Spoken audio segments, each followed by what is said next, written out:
Hi. We regularly get calls and emails from our members asking this sort of question. Do I have to let the government have a copy of my child's birth certificate? The short answer is yes, probably.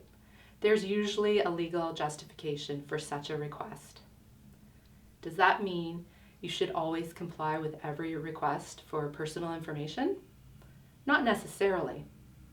If you receive an information request from the government, feel the liberty to ask them, what is your authority for asking for this information?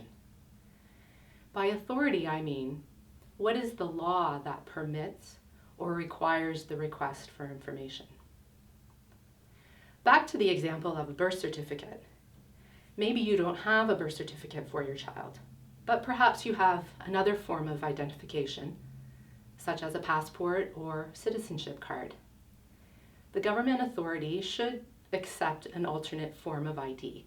If they're not being reasonable about that, please contact us and we'll help you through the process.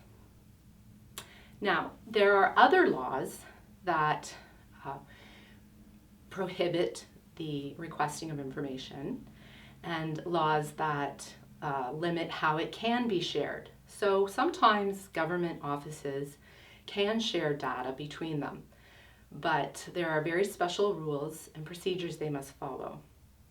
So for example, in Nova Scotia, the Department of Health had requested information about certain school-age children from the Department of Education. The Department of Education was very careful to only provide the minimum amount of information to satisfy the legitimate request of the Department of Health. And in fact, they even entered into an agreement called an information sharing agreement. And in this case, the Department of Education even contacted HSLDA to let us know that the request had been made, why it had been made, and how they were protecting homeschoolers' privacy through it.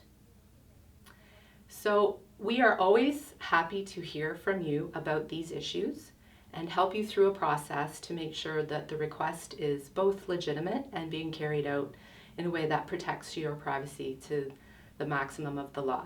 So I look forward to hearing from you. Thanks very much.